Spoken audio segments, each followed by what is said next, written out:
Olá, boa tarde. O jornalismo da TV Cultura lança uma campanha pela reforma política no Brasil. Ela implica muitos interesses e cada parlamentar tem sua própria ideia. Para conhecer as propostas que podem ajudar a melhorar a vida do eleitor, a cada semana vamos discutir com detalhes os principais pontos da reforma. Hoje vamos falar sobre o financiamento de campanhas políticas. A forma como as campanhas eleitorais são custeadas no Brasil é o ponto de partida das propostas de reforma. Hoje, o financiamento segue um sistema misto. Os candidatos têm acesso ao dinheiro público vindo do fundo partidário, mas a maior parte das verbas vem de doações que podem ser feitas diretamente por empresas ou por pessoas físicas, o que aumenta a influência dos setores privados nas campanhas. A regra não é polêmica só por aqui. Na Grã-Bretanha, existe uma pressão para o aumento da participação do dinheiro público nas eleições. Em 2010, por exemplo, mais de 95% das arrecadações dos candidatos na Terra da Rainha vieram de financiamento privado.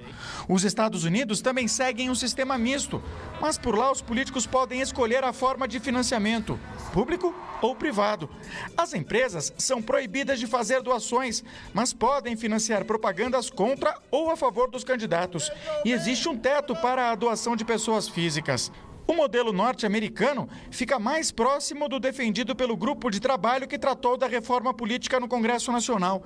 A proposta permite o financiamento privado, contanto que apenas os partidos recebam dinheiro. O PT defende o financiamento estritamente público de campanha, um sistema mais parecido com o francês. O país europeu proibiu qualquer pessoa jurídica, empresas, fundações ou sindicatos, de doar recursos, tanto a candidatos quanto a partidos, a partir de 1995. Para debater sobre a reforma política e os tipos de financiamento de campanhas, convidamos o cientista político Bruno Speck, professor do Departamento de Ciência Política da USP. E também recebemos Aldo Fornazieri, também cientista político e diretor acadêmico da Fundação Escola de Sociologia e Política de São Paulo. Participe você também e mande suas perguntas através do nosso portal de conteúdo via Twitter ou pela nossa página no Facebook. Os endereços estão na sua tela. Boa tarde, muito obrigada pela presença. Bom, antes de começarmos a falar sobre a reforma política, sobre possíveis mudanças, vamos falar como funciona hoje o nosso sistema de financiamento de campanhas. É o sistema misto. Como é que funciona? Quase pode tudo. Esse é o sistema atual no Brasil. Ele nasceu, na verdade, em reação ao escândalo Collor, ao escândalo que envolvia também o financiamento privado há um pouco mais de 20 anos atrás, quando o financiamento empresarial era proibido ainda. E, em reação a esse escândalo, o legislador introduziu, digamos, 3 modificações. Primeiro, ele permitiu a doação das empresas, então hoje as empresas podem doar sem limite. Ele introduziu o financiamento público, antes era simbólico quase, depois de 92, 93, esse financiamento público começa a ser pesado, em torno de 200, 300 milhões por ano aos partidos. E ele exigiu mais transparência. Ele exigiu que os partidos e os candidatos nas eleições prestassem contas. Então, essas foram as 3 modificações que têm 20 anos agora. Professor. O financiamento público, ele não é diretamente para a campanha, mas ele vem do fundo partidário, né? E ele é destinado aos partidos.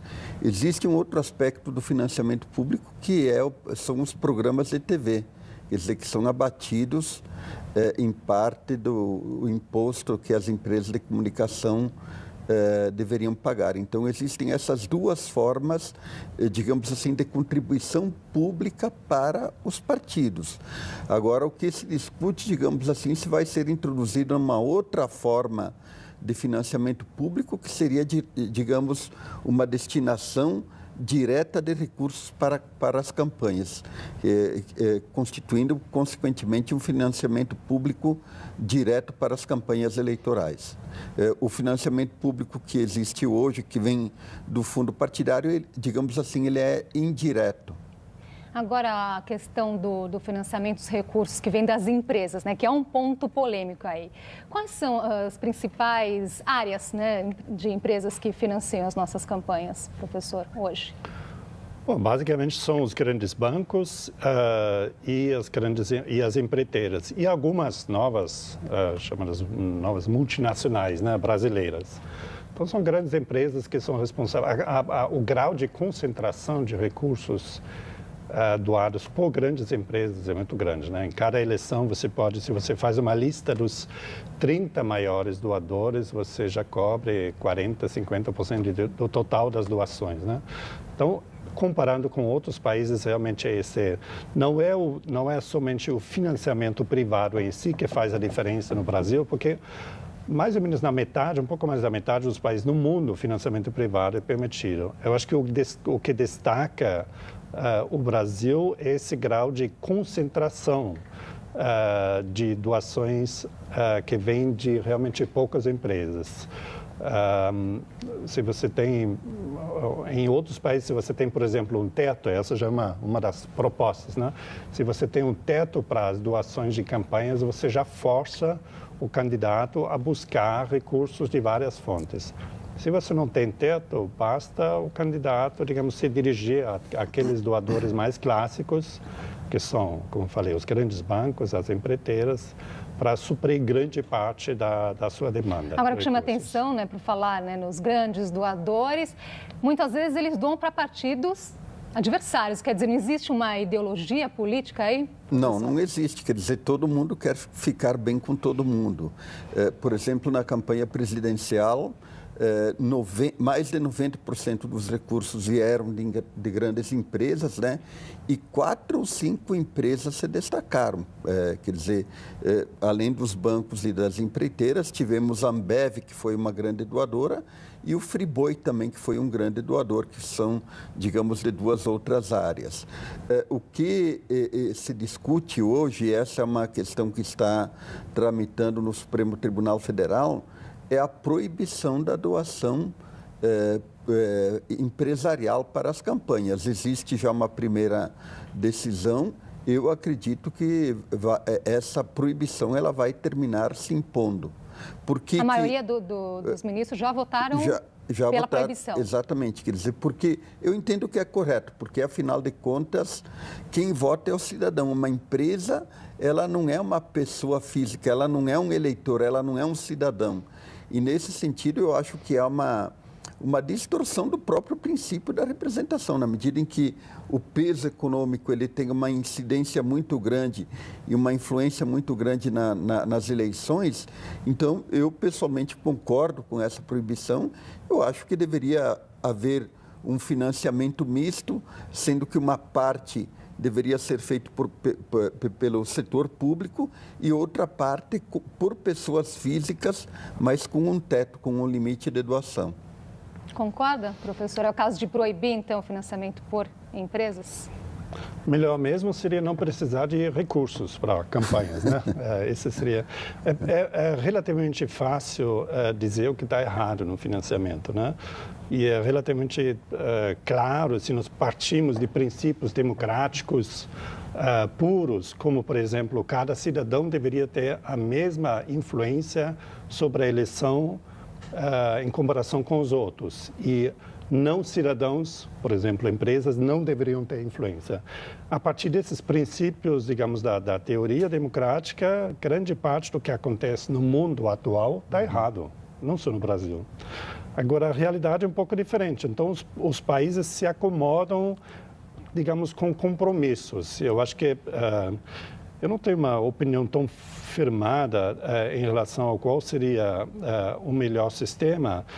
A questão, para mim, seria mais como o Brasil deveria, a partir do sistema que ele tem, passo a passo melhorar ou mudar o seu sistema de financiamento para um que seja talvez um pouco mais igualitário e menos dependente das empresas. Então, pegando o gancho aí do Aldo, em relação à provável decisão do Supremo que virá,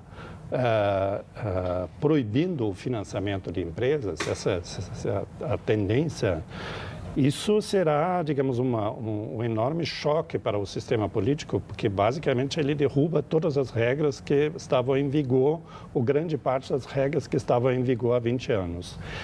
E o Supremo não se preocupa muito em achar soluções. Ele se preocupa em determinar que isso ou aquilo está aparentemente, na interpretação dele, anticonstitucional. Então, o Congresso terá um grande desafio de arrumar esse sistema de financiamento de uma forma consistente. Uma coisa é dizer, proíba o financiamento das empresas.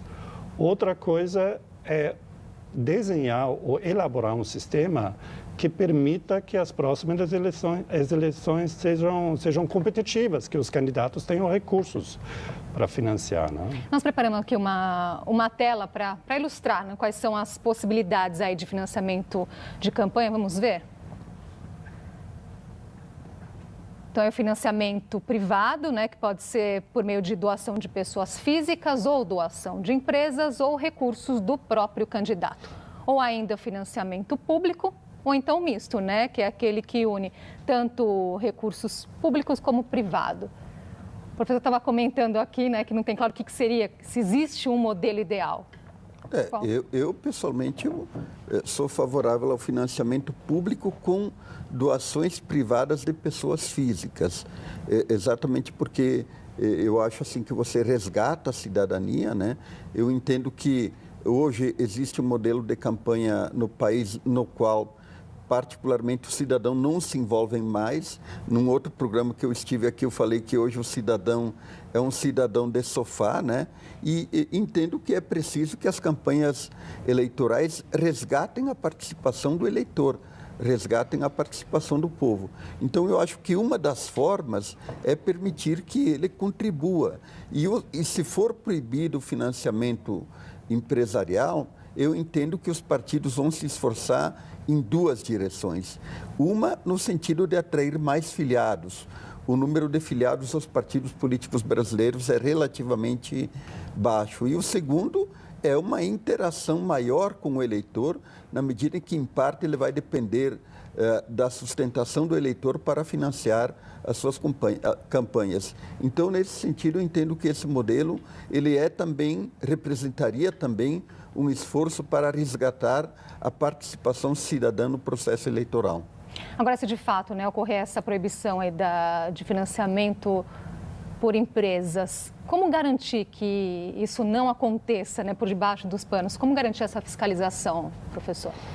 Eu queria voltar um passo atrás. Eu gosto da ideia de fortalecer o vínculo entre partidos e sociedade, grupos na sociedade. Então, se esse é o objetivo, eu acho que aí temos uma base em comum para pensar como seria essa solução.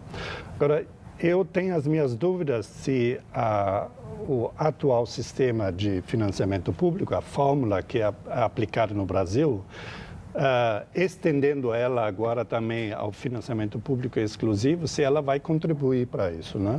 Porque atualmente a fórmula praticamente cria um quociente de distribuição que leva em conta o resultado da última eleição e distribui mais ou menos esses recursos que o partido receberia proporcionalmente ao sucesso eleitoral no passado.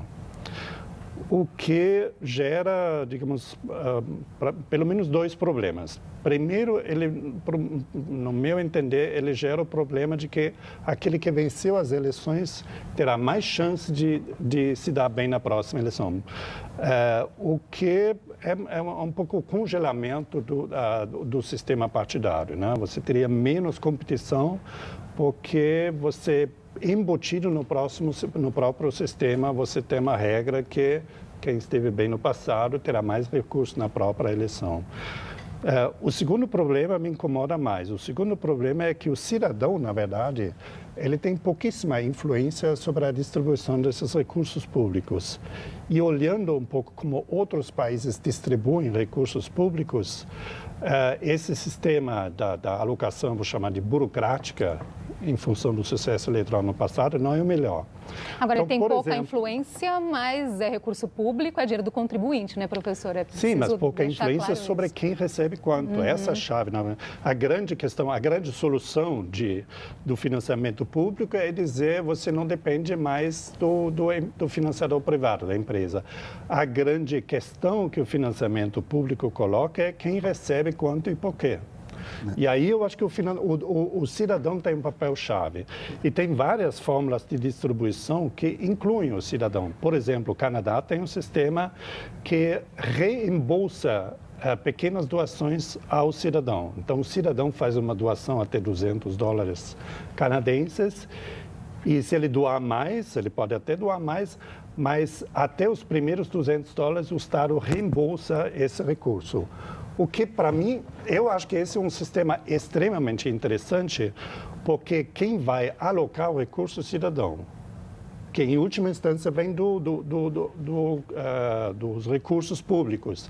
Mas quem decide, quem receberá recursos é o cidadão. Nós vamos precisar fazer uma pausinha aqui, daqui a pouco nós voltamos aqui com outros exemplos. O JC Debate volta já.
Já estamos de volta com o JC Debate. Nosso assunto é a reforma política e os tipos de financiamento das campanhas eleitorais.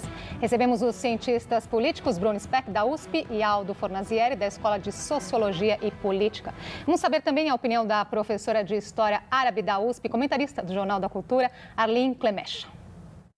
Se eu acreditasse no sistema, na possibilidade dele funcionar corretamente, defenderia o completo financiamento público, né? Ou seja, que cada candidato tivesse aí uma cota, uma porção para poder financiar sua campanha e sem envolvimento de empresas, de dinheiro privado, de qualquer espécie. Assim, haveria uma total igualdade de condições para todos que quisessem se candidatar, para todos os partidos que quisessem lançar candidatos, inclusive. No entanto, isso pode causar um problema, não é? Realisticamente falando, pode causar a formação de caixa 2. Pois é, a Arlene defende aí o financiamento público, mas chama atenção para o perigo do caixa 2, né, professor? Como evitar? Não, esse perigo sempre existe. Agora, o que tem que se fazer é aperfeiçoar os mecanismos de fiscalização e controle. E eu acho que existe um outro problema em relação ao financiamento público de campanha, que ele tem que ser discutido junto com o modelo eleitoral. Por exemplo, o nosso modelo eleitoral, que é um modelo proporcional com lista aberta, ele encarece as campanhas. Eu, pessoalmente, defendo o modelo proporcional com lista fechada. Esse modelo barateia as campanhas. E aí não haveria o problema que o Bruno colocou, em certo sentido, que é o problema para quem distribuir os recursos do financiamento público. Quer dizer, o partido receberia todos os recursos públicos e o partido faria uma campanha única em torno da lista. Os candidatos fariam uma campanha única em torno da lista. Eu acredito que até mesmo a outra proposta que se contrapõe ao modelo de lista fechada é o voto distrital, ou distrital misto, como propôs o Aécio Neves. Esse também eu entendo que ele vai baratear um pouco o custo das campanhas. Então, eu acho que não dá para discutir o problema do financiamento da campanha separado da discussão acerca da reforma política. Tem mais opinião aqui. Vamos ver o que acha também o filósofo Luiz Felipe Pondé, também comentarista do Jornal da Cultura. Ele tem uma opinião diferente. Vamos ver. O modelo ideal de financiamento de campanha, que eu acredito, é, na realidade, um modelo que tem a ver com o modelo de sociedade que eu acho melhor. Nada de intervenção do Estado, nada de dinheiro do Estado, primeiro, porque a gente tem um Estado com uma vocação, assim, absolutamente monstruosa de corrupção. E quanto mais dinheiro eles têm, pior é. Eu acho que o financiamento de campanha deve ser, as pessoas devem procurar seu financiamento. Quem quiser colaborar com um candidato X colabora e, nesse sentido, aqueles que forem muito pequenos não tem por que se pendurar no dinheiro do Estado. Se não conseguir financiamento, que não se candidate, vá trabalhar em outra coisa. Professor. Não, ideias, como já disse, a gente percebe que muito fácil ideias, ter muitas ideias. Parlamentares têm ideias diferentes, especialistas com ideias diferentes, quer dizer, parece que não existe um modelo ideal que é imune a qualquer problema, né, professor? Não, o problema real é mudar ou não o financiamento atual no Brasil e, se for para mudar, em qual direção mudar. E se nós mudarmos, ou se, na verdade, não somos nós que mudamos, serão outros atores, nós vamos ter que decidir, basicamente, tem duas alternativas. Ou você vai aperfeiçoar através de pequenos passos, essa seria a minha preferência, ou você vai realmente mudar radicalmente o sistema, que sempre tem, digamos, um grau de incerteza sobre o que vai acontecer muito maior. Então, eu sou muito mais a favor de pequenos passos. Aparentemente, isso não será o que vai acontecer, porque, assim, temos, em bom português, o Supremo provavelmente vai chutar o balde.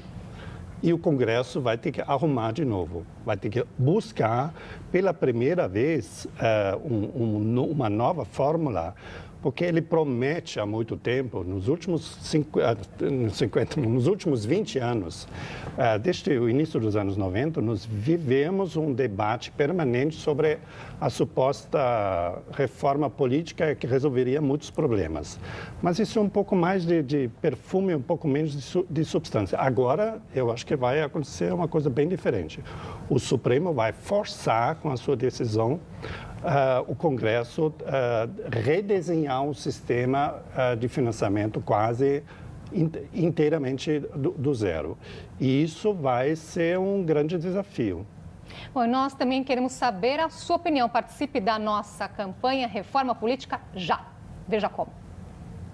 Entre no site cmais.com.br/jornalismo. Lá você encontra a enquete com a pergunta: qual o modelo de financiamento de campanha que você considera ideal?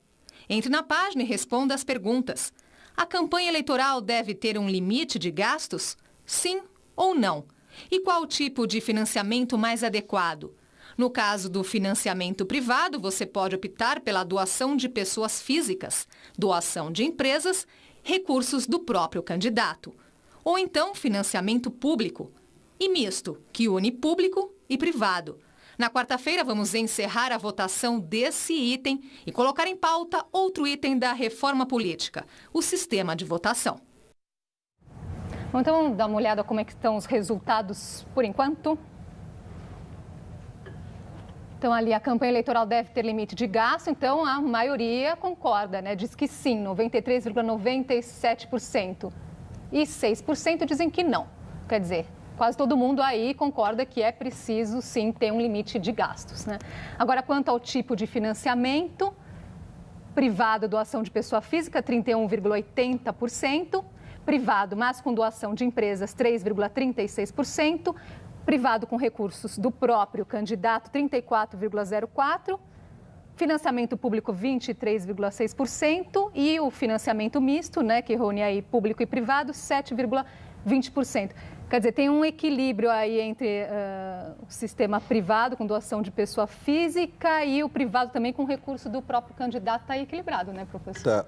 Eu queria voltar um pouco à opinião do Pondé, com a qual eu não concordo em absoluto. Quer dizer, ele instaura o salve-se quem puder e a lei do mais forte, que eu acho que é um processo antidemocrático. Eu sou contra o tipo de filosofia dele que prevê, digamos assim, uma retirada geral do Estado. O Estado tem que ser regulador, o Estado tem que ordenar o sistema político. Caso contrário, vamos voltar para o domínio quase que absoluto do poder econômico, que é antidemocrático. Agora, veja o seguinte, eu concordo também com o Bruno que a melhor forma de implantar a reforma política e essas mudanças é incremental. Eu acho que não dá para mudar tudo de uma hora para outra. E também não há consenso sobre isso. Essa própria pesquisa mostra que não há consenso na sociedade. Se você for ver, não há consenso nem entre os partidos e nem dentro dos partidos. E uma outra metodologia que se poderia aplicar para viabilizar uma reforma política é que você pode tomar as decisões agora e dar um prazo de 2 ou 3 eleições para que elas pudessem ser implementadas, dando consequentemente tempo aos partidos e ao próprio sistema político se adaptar a mudanças mais radicais. Está terminando aqui nosso tempo. O senhor acredita que vai estar em pauta no ano que vem, sem dúvida, a reforma política vai sair? Eu acho que ela vai estar em pauta, mas eu não acredito em mudanças radicais. Eu acho que ela vai ser mais incremental exatamente por falta de consenso. Vai estar em pauta no ano que vem? Estará em pauta, o difícil é dizer quais serão realmente os objetivos dessa reforma.